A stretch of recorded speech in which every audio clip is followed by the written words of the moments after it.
उपकूल समाचार उपस्थापक शेखर दास। आउ एक लघुचाप काली आसिब प्रभाव में 20 तारिख जाए वर्षा हेबो। कोरापुट मालकानगिरी में प्रबल वर्षा एवं नवरंगपुर कलाहांडी नुआपड़ा जिले में 30 रु 40 किलोमीटर बेगरे पवन और वर्षा हेबो।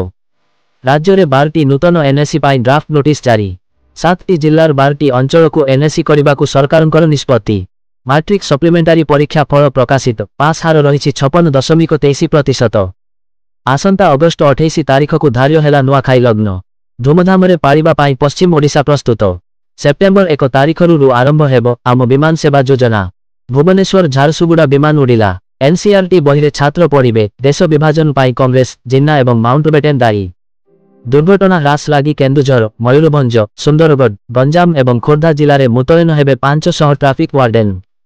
सबु विभाग को सामाजिक न्याय और सशक्तिकरण विभाग पक्षरु चिठी।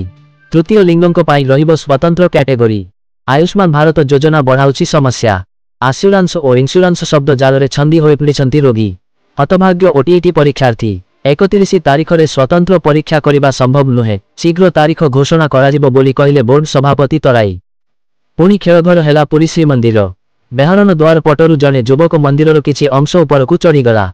गिरफ कला पुलिस। भुवनेश्वर रे सड़क सुरक्षा नियम उल्लंघन 227 गाड़ीर फिटनेस प्रमाणपत्र रद्द। राजधानी गांधी मार्ग में ओडिशा स्कूल कॉलेज शिक्षक और कर्मचारी समन्वय समिति विभिन्न दाबी नहीं आंदोलन को ओह्लाइछंती। संबलपुर में सार कला बजार वृद्धि। चाषी तातीबारु गोदाम सील कला प्रशासन। सुंदरगढ़ राजगांगपुर अंचल में घर भितर झुलंता अवस्था जड़े विधवा महिला मृतदेह उद्धार। मृतक हेले नमिता। जगत सिंहपुर जिला तीर्तोल मुकुलसाही जड़े नववधूंकर संदेहजनक मृत्यु। मृतक हेले जिनत फातिमा। भंजनगर में गंजेई गाड़ी सह गोड़ाउथिबा अबकारी टीम गाड़ी सह धक्का। 3 गिरफ 85 किलो गंजेई जबत। फुलबाणी रे सरकारी अर्थ आत्मसात अभियोग रे पूर्वतन प्रधान शिक्षक को 4 वर्ष जेल। भुवनेश्वर पटिया अंचल में जड़े युवक निजक सांबादिक परिचय दे बटी आदाय करुथिबा और होटेल रे मागणा खाउथिबा अभियोग। ढेंकानाल कामाक्षानगर अंचल में महिला को एसकन मठरे रखी यौन निर्यातना देउथिले बोली बाबा मधु दासंक नामरे अभियोग। रायगड़ा जिला गुणपुर में बेआईन घरोई क्लिनिक लक्ष्मण लावण्य मातृ चिकित्सालय को शिला कला प्रशासन।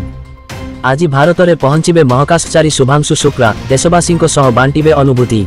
दिल्लीवासी को मुक्ति मिलिबो। उद्घाटन हेबो Dwarka expressway Delhi section एवं जुयार 2। आज बीजेपी बैठक। काहाकू उपराष्ट्रपति करिबे सेनै निष्पत्ति हेबो। भारत म्यांमार सीमार बाड़ निर्माण विरोध करुछंती नागा समूह। शांति रक्षा पाई अनुरोध कले मणिपुर राज्यपाल। लागू हेला फास्टैग वार्षिक पास। प्रथम दिन में 24 लाख पास बिक्री। दाम 3000 टंका। पाकिस्तान में बादलफटा वर्षा मृत्यु संख्या 384।